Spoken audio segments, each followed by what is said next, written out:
tells the story of the world and of our lives. Sometimes that history goes bump in the night.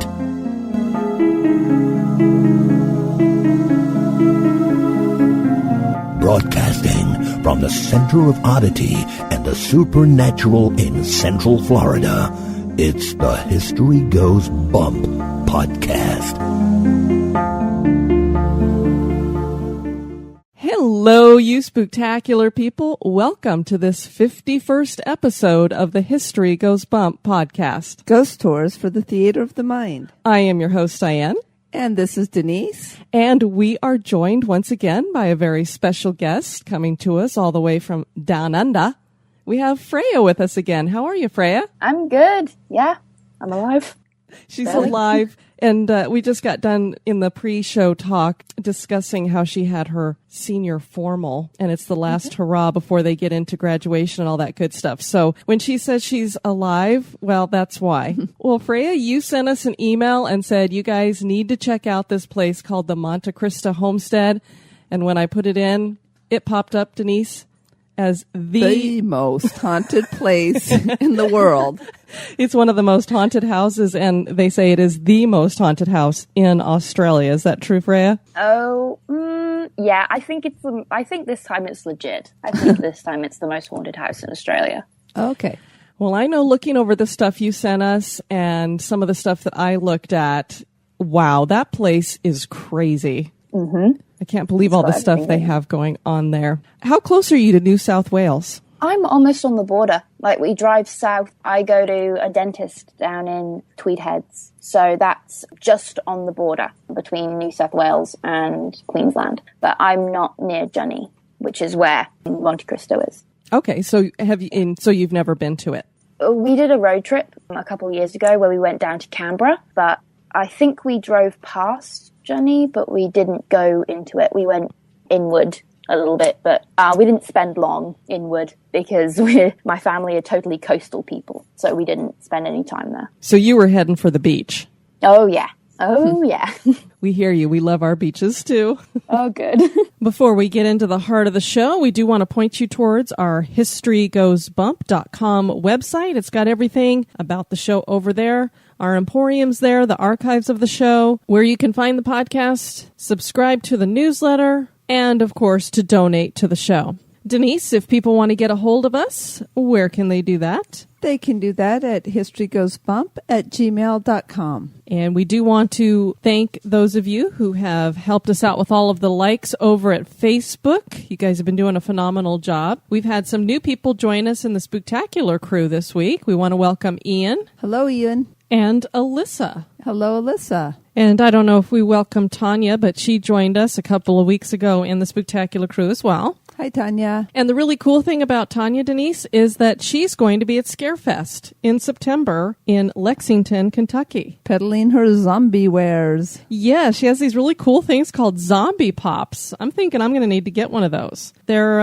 basically, I would say they're like little miniature zombie bus that are on a stand. Or I guess you could say a stick. So they would be like lollipops, I guess.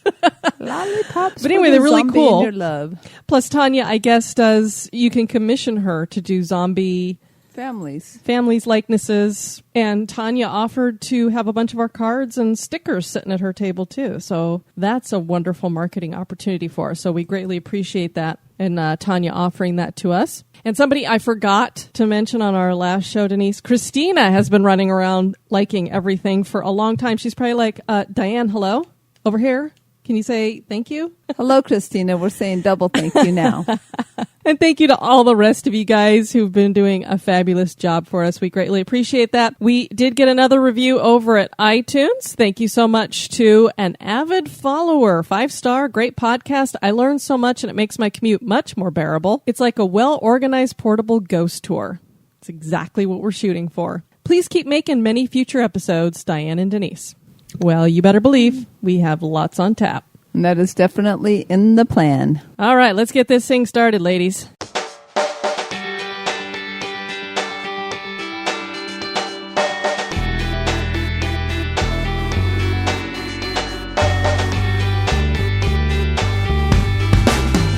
If you would like to support the show, please visit our Patreon page at patreon.com/History Goes Bump. Or perhaps you just want to make a one-time donation. Click the donate button on our website at historygoesbump.com.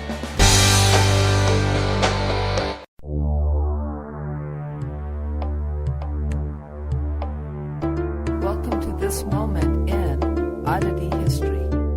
During medieval times, something unusual was discovered in a pit outside of Suffolk Village. 2 children were in the pit, and they both were quite odd. Ralph of Coggeshall wrote of the discoverer, quote, "A boy was found with his sister by the inhabitants of that place near the mouth of a certain pit that is situated there. In the shape of their whole bodies they were like other people, but they differed in color of their skin from all the mortal inhabitants of our world. For the surface of their skin was all colored with a green hue," end quote. Another writer by the name of John Clark noted that the children were, quote, "dressed in clothing of an unusual color made of unknown material," end quote. Witnesses claimed the children did not know English and that they had unusual dietary habits. They both were adopted by a local lord, but one of the children died. The other grew up and his coloring became a ruddy red. Some researchers have suggested that the children were anemic, and this perhaps is why their skin had a greenish tinge. But the people of Suffolk probably all had anemic children, and so this would not have seemed peculiar. The children could have had carotenemia from eating too many carrots, which colors the skin an orangish green. There are theories that death comes in the shade of green, and perhaps the children were close to death. One indeed did die. The horseman of death in Revelations is green. The children had been in a pit, and the superstitious villagers assumed this meant they came from another world. Aren't Martians green? Well, we'll never know why these children were green. The most curious thing to us is how these children survived in this pit. How long were they in this pit? How did they get to the spot, since they apparently were not locals? And where were their parents? That is what truly makes this story quite odd.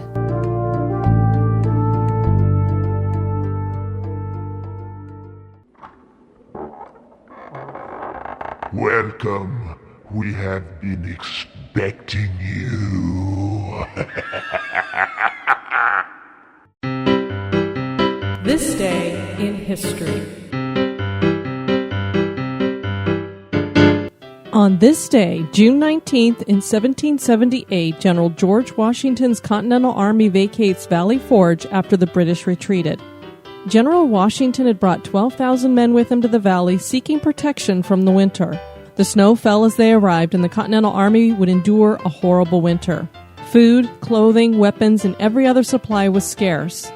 Supplying Valley Forge was not only difficult, but politics got in the way. The Continental Congress could be as inept as our modern-day Congress, but some of the men were also fighting in the war, so appropriating funds and supplies took time. The British blocked supplies as well. Fevers, smallpox, typhoid, and dysentery killed many of the men.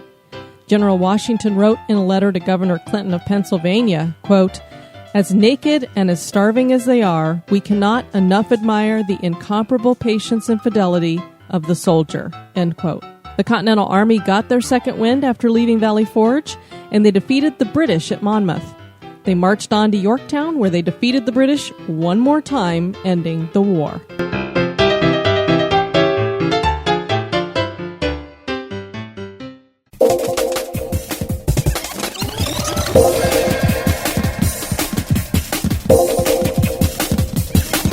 The History Goes Bump podcast. Well, Denise, why don't you go ahead and read that about the history of Junie, and we'll get a little feel for the area that Monte Cristo Homestead is found in. The Monte Cristo Homestead is found in the town of Junie in New South Wales. The name Junie is derived from the Aboriginal word for frog. A group of indigenous Aboriginals named the... Can you help me out here, Freya? No. Is it the Wiradjuri? Can you like type it, and then I'll see if you can like type it in the Skype chat. See, finally, I don't have to slaughter words. I have somebody who can help me out. Maybe. I don't speak Aboriginal, or I don't speak the various Aboriginal languages because it's all different languages. Right. Oh dear. Sort of like Wiradjuri. Wurgery, okay. Like worgery, so kind of leave the D out. Wurgery. Okay, so we're going to go with that. Aboriginals named Wurundjeri lived in the area. These people were hunter, fisher, and gatherers. Leopold de Salis was one of the first Europeans to travel to the area, and he set up agriculture in the area and helped establish the town, which opened its first post office in 1862. By 1866, the population of Junee was 12. Wow, big town. Huge. What a huge town. The main South Line Railroad had a line which was built 5 miles outside of Junee, and this led to the expansion of the town. Junee became an important stop on the line, and the town was moved closer to the railway with a new post office opening. Government was formed in 1886, and a courthouse was built in 1890. And the interesting thing is Australia is very similar to America in this. Basically, to establish a town, you just put in a post office, and it's a town. You got 12 people. It's like, oh, okay, is 12 people really? Because for some people, that's their family. So is that really a town? But yeah, if you put a post office in, you're good to go. Yeah. How else are they going to make all these towns out in the outback, though? Because not many people live there. I guess that's very true. It makes you wonder when people are looking at moving into the outback and getting started. I guess when we had our expansion here in America, it was very much similar to that, but the outback seems so much more barren, and wow, you better be prepared. It's very inhospitable. I don't know how people manage to set up farms and stuff out in the middle of Australia, because when we were driving through, I was like, there's nothing here. There is nothing here. Do you know where they would get water and that from for their farming? I don't know how the Aboriginal people survived, like, with water. I mean, I know if you dig down deep enough, sometimes you can hit water, but wow. Yeah, it's a hit or miss thing. I would think it'd be kind of like our deserts here that... Yeah, just waiting for the rain and trying to... Yeah. Well, that's one of the things that Mr. Crawley did. Why don't you tell us a little bit, Freya, about him setting up, buying this land and setting up his homestead there? The land on which Monte Cristo was originally built was owned by Christopher William Crawley, who acquired... I don't know if he bought or was given a 400-acre, then a 120-acre area of land around 1876 that is now known as Junee. He struggled with farming, probably for lack of water. Sure. Then he built a hotel, possibly on a tip-off, on the newly built Great Southern Railway line. The hotel was a great success, as the tiny township experienced an influx of travellers from the railway which promoted its growth. His wealth grew a lot, and at the height of his power, he owned almost the entire area of Junee, which was, considerable. And he was named a town founder, obviously. He was a generous and responsible man, although later that was contested. And he gave parcels of land to build the church and community projects. Monte Cristo was built in 1876, where he lived with his wife Elizabeth and 7 children. And so this is right in the smack dab middle of the Victorian era. So this house is one of those Victorian homes. That's my favorite architecture is Victorian. Mm-hmm. Have you seen a photo of it? I have, and it is a really beautiful home. Isn't it gorgeous? It's so beautiful. I can't remember where, but I saw a photo of it. They took a photo of it when the new owners bought it, and it was ruined. It looked ruined, but it was like you could tell that it could be such a gorgeous house. Wow, that really sad to see those kind of houses go kind of dilapidated though. Well, what's funny, it kind of parallels human beings, is that sometimes they can be so beautiful on the outside that they draw you in, and then they're ugly and dark on the inside. Mm-hmm. Well, that's true, because this place is pretty dark. Oh, yeah. It's hard to believe that you had, this man that was considered generous, and then you've got his wife with, bless her, as I like to say, 7 children back then. And in this inhospitable area, I can't imagine raising children out there. Mm-hmm. That would have been very difficult. So, as happens with a lot of these places, the railway comes in and people decide to start building things around there. So, he had at first she probably thought, you want a farm out here? But then when he got that hotel up, she was probably like, oh, wow, you are amazing. Well, and the thing is, you wonder what the hotel was built on, because similar to here in the United States, they take up a lot of sacred grounds from the native people. So who knows what they've built over maybe Aboriginal type stuff in the land too when we start talking about some of the other things that happened here. Exactly, because as it is, we've discussed this before with our Native Americans, it's the same thing with the Aboriginal people there. Mm-hmm. Well, why don't you tell us a little bit about Elizabeth and Christopher and how things went for them there at the home, because everything sounds great on the outside. Wow, he's got this business going. They're helping to build the town. They're founders. They're doing great, but things aren't so good inside the house. No, it wasn't. They had a really grand and really amiable public life, but their true nature is pretty disturbing. Many servants later reported harsh mistreatment at the hands of their employers. And remember that, like, most maids at that time would have been Aboriginal. Mm-hmm. Okay. Yeah, I think they would have been. Many deaths occurred in the house. A maid was pushed or jumped off the balcony. A woman died in labor. A stable boy burnt to death, and a nanny threw a little girl down the stairs. Although she claimed she was pushed out of her arms by an unseen force, but she might have thrown her. I actually don't know what happened to that nanny. Now I think about it, like... Yeah, I mean, did they arrest her, or...? Yeah, I guess they must have had to. Like, she like, saying, like, oh, I accidentally stabbed someone, an unseen force made me stab them. That's not going to get you far in a court, is it? Not unless you live in America. Really? Does that happen? Well, I mean, just a little history. Yeah, they will go in almost every time and plead insanity, and so lots of people use that plea and get off whether they're insane or not. Oh, wow. So there's that unseen force, you know? Well, the nice thing, though, about an insanity plea is that it's not just somebody claiming to be crazy. They have to prove that they don't know the difference between right and wrong. So I guess she could have gotten away with it, too, and been like, well, we were just having some fun on the stairs.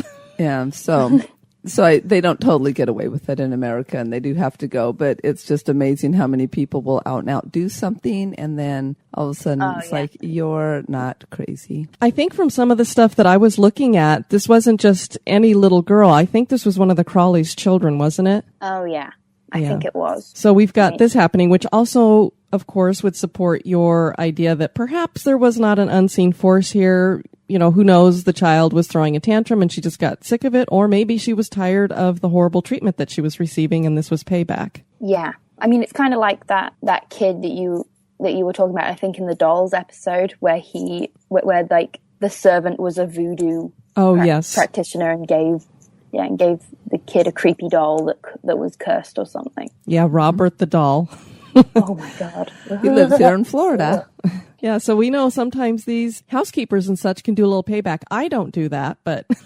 Oh, look, that's a very good clip there for your advertising, Diane. Housekeepers are dark. But actually, my where I go to work, because I do cleaning for my neighbor, and where I go to work, she has a lot of dolls, and she has a lot of stuff like toys around left over from her daughter, and I can't listen to to your dolls episode in that house, because I'm like cleaning away and then I see these dolls all around me and I go, nope, can't do this. Can't do it. We're watching you. Did that one just look at me? There's this one Barney toy though, and I can't do the Barney toy. Well, you know what? I'd have a hard time with the Barney toy too. Barney's way scarier than dolls. If he starts singing that he loves you, run quickly. Flee the house. Flee. She's probably going to listen to this and go, Freya. Sorry, Michelle. See, I don't mind cleaning your house. It's just the dolls that creep me out when I'm listening to creepy doll podcasts. That's all. Yeah. Well, there was another housekeeper there, and she had a son who was not all there, I guess, mentally, or he was disabled in some way. Oh, yeah.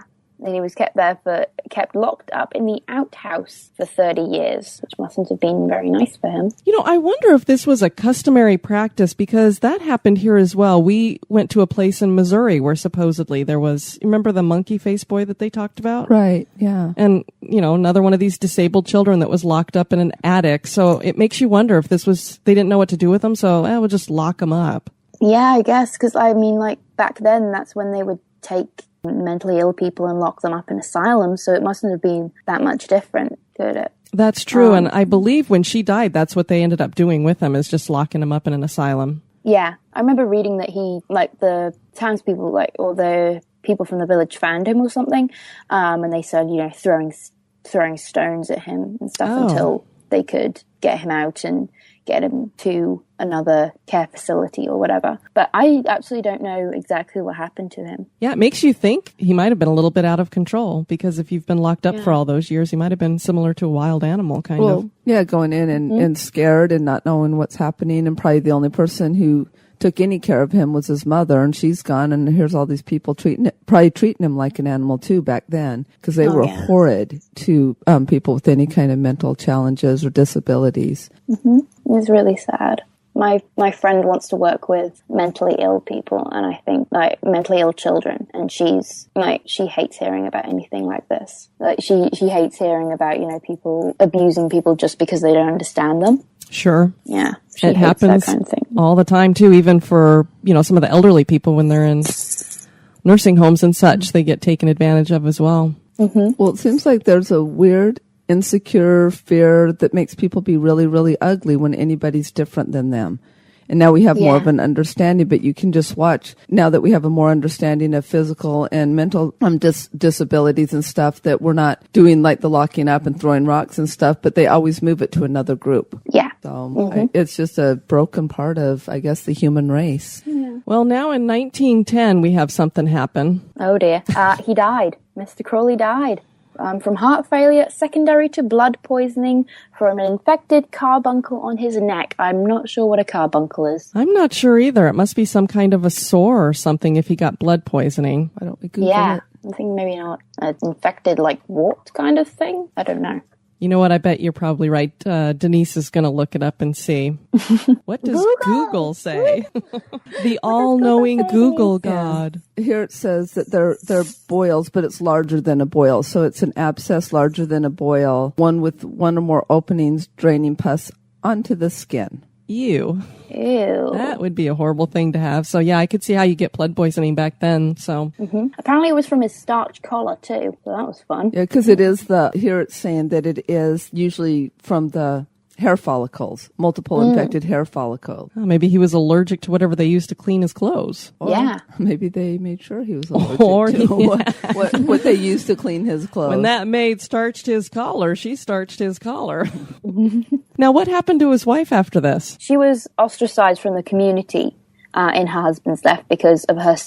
it could have been because of her suspected Aboriginal heritage. The sources vary on that. She only left the house twice until her death 23 years later, so she was a very solitary woman after that. Yeah, that tends to lead to some hauntings too, just because people get, I don't know, I get stir crazy if I'm in the house for too many days. I can't imagine 23 years. Yeah. And interesting that she might have had Aboriginal heritage, so at some point they think there was some mixture going on there. I wonder if it was just because there were rumors flying, or if she actually was a little darker complected and that's why. Yeah, I don't know. I guess back then, you know, rumors would be like your only entertainment. So I guess back then, if the rumors were flying enough that she had, you know, tan skin or something. Sure. And if you're in the outback, I'm sure you're getting tan skin. Yeah. I hope so anyway. But she did convert the upstairs box room into her private chapel, and that's where that's where she's seen, and that's where her presence is felt later. Okay. So what happens to the house? I mean, are the kids there, or what, when she passes away? I know the house remained in the family until 1948, when the last of the Crawleys vacated and the house fell into disrepair, but it still had a caretaker. So he was there, but he wasn't necessarily doing the best job. Yeah, well, one of them met an unfortunate end. Yes, he did. Tell us about that.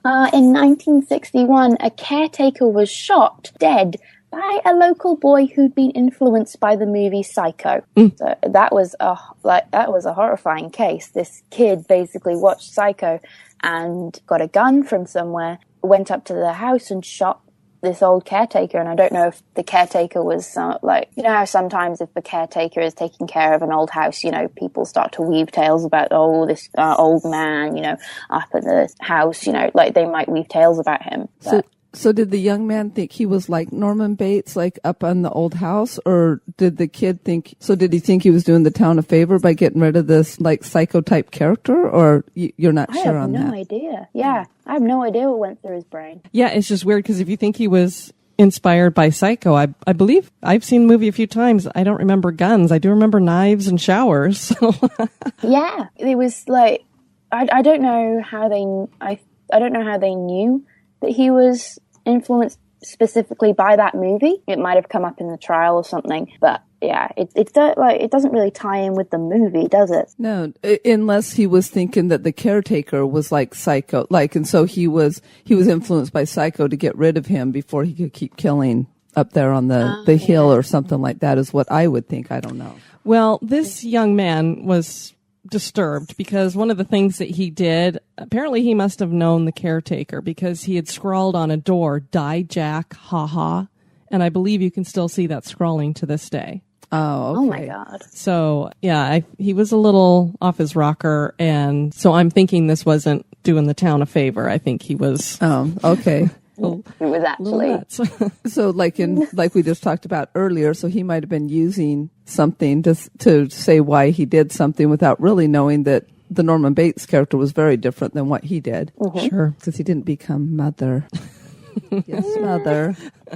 So who takes over after this caretaker is gone? Two eccentric people, Reginald and Olive Ryan, in 1963, who carefully restored the building while raising their 5 children there. Imagine that, living in a haunted house. That would be creepy. Especially with those kids. Reg was so dedicated to Monte Cristo, and he worked tirelessly on his restoration and development until his death in 2014. I was really sad to hear that he'd passed away. Sure, and he did do a beautiful job on that house. It just is gorgeous. Mm-hmm. I became interested in it around like 2012, okay. And I was like following his, I think he had like a blog or something. I was following his blog where he was, writing about the homestead. He had I think it was actually the official website where he wrote about the place. You can't see his original writings now. They've revamped the site, but he loved that place. You could just tell from the way he wrote about it. He was really into it. It does stink how they've revamped that site, because I believe it's the official Monte Cristo Homestead site, and anytime I've tried to go on it, my antivirus stuff jumps up and blocks it and says, you don't want to go here, it's a dangerous site, and it does not like that site. So I'm not sure what they've done to it, but whatever cookies or something they attach to you, my virus is like, don't go on there. Or ghosts. Yeah. Could be ghosts. We are talking about the homestead of a very creepy place, just saying. Well, what's interesting about Reg is he said something very interesting, and it could be true. Oh, yeah. He once joked that he would be the next ghost to appear in the house, and that may be true now. His son certainly thinks so. Well, when you put that much time and love into a home, it would be pretty hard to leave, so I don't doubt he might be there. Of course, apparently there's some other people there too, because you think if somebody loves the home, they wouldn't be freaking people out. So there's something else there with him. Oh, yeah. At the homestead, they have it open for tours and stuff? Oh, yeah, for house tours and dinners and overnight stays and, ghost tours. I actually really want to go down there. Oh, for an overnight stay? So I just want to see it. I don't need to do the overnight. That's kind of me too. Yeah. It's like, let's go look at it. I wouldn't ever want to stay in one. And no. I love how we're all like, let's go hear about this ghost and let's go hear about this ghost and let's look at haunted histories. It's like, you want to stay? No, thank you. I guess it shows there's a whole difference between us and ghost hunters. I like to talk about not really experience. Oh, yeah. I like to look from a distance. Well, really, the people that first started to notice that there's something going on here were Reg and Olive. Why don't you tell us a little bit about, let's get into the hauntings here. Oh, yeah. Okay. So the paranormal activity in the house is said to be extreme. So they've got everything. They've got like ghostly figures, which, like you said on a previous podcast, I think was like the holy grail of like full body apparitions. But they have those in abundance, apparently. They have animal mutilation and spooky lights and stuff like that. Their first spooky experience was Reg and Olive left the house for a couple hours to get some supplies and stuff. They came back and the entire house was just ablaze with light from the inside, like all the lights had been turned on. As they came closer to the house, all of them went off again. Nobody else was in that house. I don't know if they had any children at that point, but if they did, they hadn't left them in the house. Nobody was there at all. So, and the really creepy thing is that the electricity hadn't even been connected to the house yet. That's what I was going to ask you about. I was going to say, and from what I understand, there was no electricity even connected. That was the creepy thing. I was like, oh my God. It's weird enough when the lights are going on and off by themselves, but when there's no electricity involved, okay. Exactly. Yeah, I was like, at first when I heard that, I was like, oh, it's a really old house that has just probably been reconnected to the electricity, and there's new electricity in there, so maybe that's why all the lights are going on, because it's just tripping itself out. But then it's like, well, I can't blame it on that anymore. Exactly. Two of the ghosts that they think are theirs, the Crawleys haven't left. Is that correct? Yeah. So the Crawleys, they haven't left. How do they know they're still there? All the creepy stuff that happens. They know Mrs. Crawley is still there because they see her apparently quite often. Apparitions of both of them are common, but she's definitely the more demanding of the pair, because she makes her presence known around the house, but particularly in that converted chapel that she had in the box room at the top of the house. Which is just weird, because then you're like, that's supposed to be a chapel. Yeah. It's not supposed to have some woman in there. And since she's demanding and everything, it makes you wonder, is she not happy that other people are in the home? Is she like, this is my house, get out? Apparently, Reg believed that, or he suspected that. Yeah. Oh. She could have just been a grotty old lady. Well, it would make sense, though, if she basically, when she isolated herself, I'm thinking back to Port Arthur. Yeah, because she put herself into prison basically in her own home, and so it makes sense that she'd be there since she only left twice in all those years, and so why would she leave after death? Animals don't do well here either. Oh no, I would hate this pets house. Will not enter the house. I think they've got a dog who will enter the house now. I think they mentioned that. But a few chickens and a pet parrot were found strangled in their secure pens. So no wonder they don't want to go in there. Yeah, that is just really weird, because it's like, why in the world is something killing these birds, and how? Although she did find, it's not just birds. She did find, Olive did find a mutilated cat in the kitchen. Mutilated dead cat. And that was inside the home? That was in the kitchen. Wow. That is weird. Really weird. Now, there's other people who've experienced stuff too, not just Reg and his wife. Yeah, Reg's nephew and his wife once stayed on the property and had a scare one night when they were searching for the loo. A woman in white. Of course. There's always the woman in white. Yeah, she's here again. Anyway. She gets around, I tell you what. That woman. She gets around, doesn't she? Yeah. She materialized on the landing before them and said, "Don't worry, it will be all right," before disappearing. They didn't know what to make of that. Yeah, I don't know. What does that mean? Don't worry. Why? What's going to happen? What are you saying? But yeah, a lot of the visitors experience something. Apparently there's an experience at least once a week. Wow. Like that's just like a low day or like a low time. That's a lot of activity. Okay, so this might be the most haunted. But continue telling us about the rest of it, Freya. Visiting children inexplicably throw tantrums on or near the stairs where the child was thrown by her nanny. That's interesting. Yeah. The bed in which the young woman died in labor is the only original bed on the property and is used in the guest bedroom. No. I am not sleeping on something somebody died on. So be our guest. This is why you're not until the morning after. But yeah, some people wake up feeling the residual pains of labor. That is very, very weird, because that makes you wonder, it's one thing to feel something sit on the bed with you or lay on top of you, but to actually inside you feel those like labor it's going pains? in, like binding with you. That's very scary. Something coming into you. Oh boy. Yikes. Oh, no. That's some possession. And not the kind, I guess, getting thrown around and throwing up pea soup is not good, but I wouldn't want to have labor pains. Hello. No.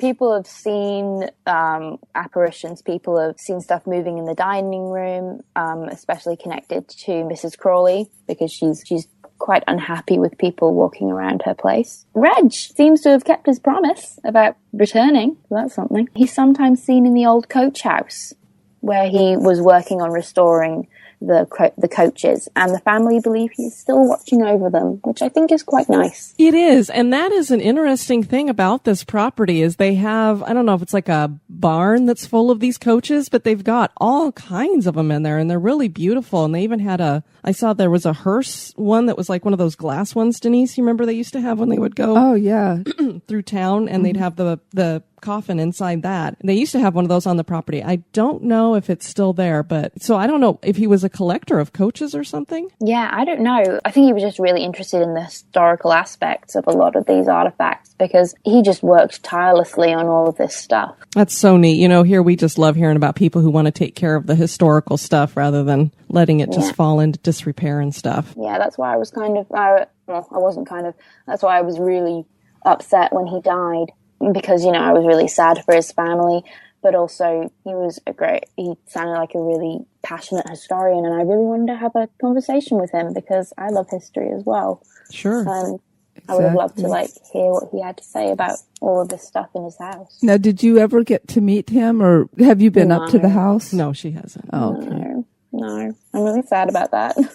And now, but his family still lives there. Oh, yeah. His family and his son is Lawrence Ryan, and he's a stunt performer in Australia. So, yeah, I guess, the love for the scary has kind of passed down to him in a different way. Well, that's cool. In a weird way. Well, talking about the coach's barn that's there, I was kind of looking around for some people who'd had some experiences in the Castle of Spirits website. This is a group, I'm assuming they're ghost hunters, but they had gone there, and here's one of the experiences that they had that was in where these old coaches were. And seeing as how Reg was so beloved and he obviously loved this place, I'm not exactly sure why they had this experience, but what they wrote is, as we moved along through the old coaches, Mike, Eugen, and myself suddenly had the uncanny experience of feeling that something not so good was above our heads.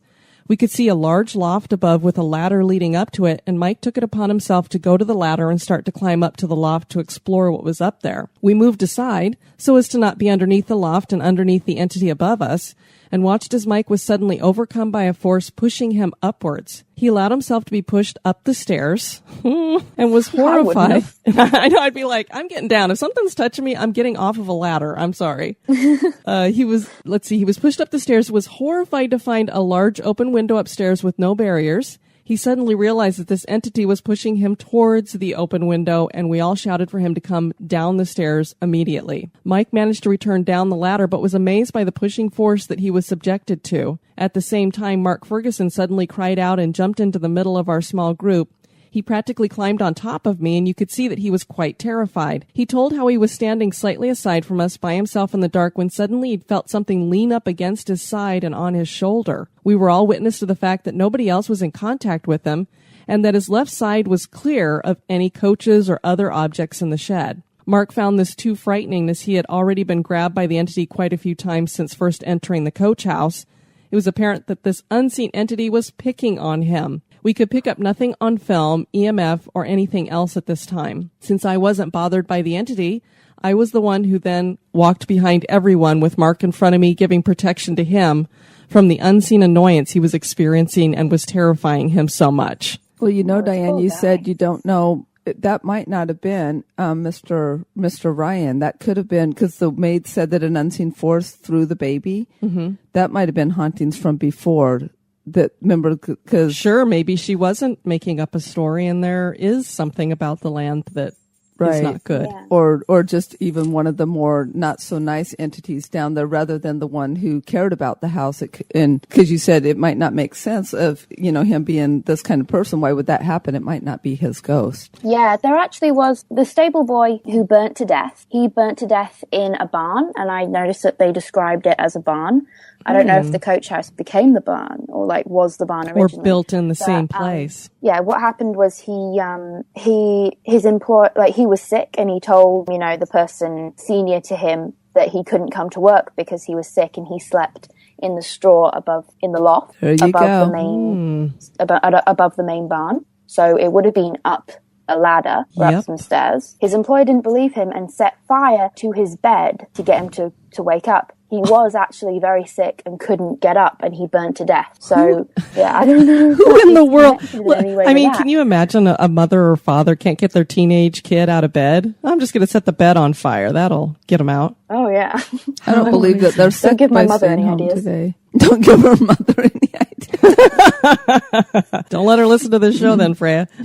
She'll be like, Mother, no more matches for you. Here's your excuse, though, Freya. I have seen there's scientific evidence that teenagers do need the most amount of sleep other than newborn babies, which is why I don't know what they do there. But here in America, they switched up the times that school starts, because it used to be when I was in high school, we had to be there at like 7 o'clock in the morning. Well, now most high schools don't even start till 9 a.m. because they want to make sure teenagers are getting plenty of sleep. So it is actually scientifically proven that teenagers do need more sleep. I don't know if it means you're allowed to sleep until noon, but... But however, that doesn't mean that their grades have gone up in any way, shape, or form. No, I don't know that it's helped with school grades. Yeah, so actually that all fits right together. I bet you that he was experiencing the stable boy and not Mr. Ryan. Yes, I had not remembered that she had mentioned that the stable boy had died in there. So that would be a very angry spirit. Mm-hmm. Yeah, he might have been like pushing them towards the window to get out, because he obviously couldn't get out himself. So maybe he was trying to get out. That's a great point. Trying to get other people out. Because for him, it could still be burning. Sure, you know what I mean? Residual. It's residual. It still could be burning. So he could have been actually trying to save him, even though it was a completely terrifying experience. I mean, even a nice ghost, a friendly experience, that would freak me out. I'm sorry. I'm like, I love hearing about it, but if something touched me, even if it meant me no harm, can't see it. Yeah, I would be probably wetting my pants. No joke. Oh my God. When you told that story, like about the haunting in the Netherlands, about like how the girl or the guy, the person telling the story, had like kicked out at the end of the bed and had connected with something. Yeah. I slept in a ball for Oops, sorry. We're freaking people out from one part of the planet to the other. Yeah, I mean, yeah, that's the last thing. Like, nothing's touching me. Say, I can feel something, I could see something, but you sure don't want to kick or punch and connect. Oh, no. Mm-mm. Of course, I guess it's worse if they connect back at you. Oh, yeah. Wow, what a fascinating, and obviously, we leave it up to people, but sounds pretty haunted. Are the spirits of servants and others still haunting the halls of Monte Cristo? Is Reg still keeping an eye on the place from the afterlife? Do things really go bump in the night and day at Monte Cristo? That is for you to decide. Well, I look forward to hearing back from you, Freya, after you get a chance to go visit there, and let us know what your experiences are. Absolutely. Take 2 with Freya. Maybe I should go for schoolies. We have this thing in Australia called schoolies, like after school finishes up, we get a week or 2 of doing whatever we like until graduation. And most people go and party, but I think I might go down to Jenny and see this place. That would be fun. And wow, I want to go to school there. We never did nothing like that. Yeah, it's only for year 12, so it's only for people who are actually leaving school. Sure. Yeah, but it's pretty cool. A lot of people just go to the party centre on the Gold Coast, Surfers Paradise, but I'm not really a party person, so... Well, very we were just good. Talking before about how all of my friends went to after party after the formal, and I didn't go because I was like, no, I'm going to go rest in my bed. Well, you don't want to be hungover if you have to do music all the next day. All that banging around in your head. Oof. Yep. Well, you just keep in mind that you're not a big time party gal when you go to college. Are you going to go to university? Oh yeah. I want to study Italian or history or being a teacher, a million different things at this point. Oh, wow, a history teacher that goes bump. That would be awesome. I don't know if the parents would like it, but it's like you would get the kids' attention because I love history, but my history teachers were always so darn boring. But if you brought a little bump into it, that would start stirring that up. Mm-hmm. That'd be fun. My history teacher was great in year 11. He's like, shout out to Mr. Walther because he's great. He's really funny. Well, good. Well, we want to thank you for joining us again, Freya. This has been a great time. Absolutely. Oh, thank you. Thanks. And I have no doubt that we will have Freya on once again, because obviously there's not just 2 haunted places in Australia. It's full of them. Well, we already want take 2 from Monte Cristo, from up close and personal. Yeah, we need an update. As soon as I go there, I'll warn you, and then you'll have to grill me. That's right. This is a picture of Freya flying out of the window in the coach barn. But we think she was just trying to be saved. Like walking on water as she scurries away from that place, or I guess walking over the desert as she scurries away from that place. Yeah, this is the backside of Freya. She wasn't there for long. All I see is dust. Like the Tasmanian devil. It's like, shunk. We want to thank everybody for listening to us. This has been your host, Diane. This has been Denise. And I've been Freya. Hello. You guys take care now. Bye-bye.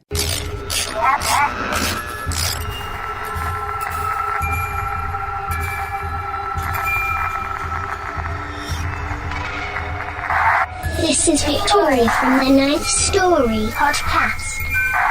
You're listening to the History Goes Bump podcast. History isn't boring. It's terrifying. Especially when it goes bump. Boo!